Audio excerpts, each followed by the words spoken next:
Hello everyone, welcome back to another episode of Technologyglance.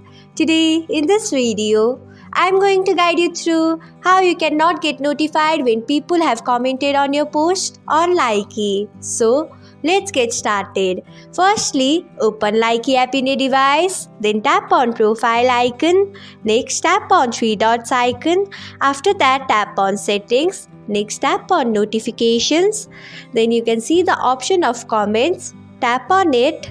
So this is how you cannot get notified when you have new comments on Likee. Thanks for watching. If you found this guide helpful, we would love it if you hit the thumbs up button below. We upload great new tech tutorials like this one every day. So don't forget to subscribe to our channel and hit the bell icon to get an update as soon as we post a video.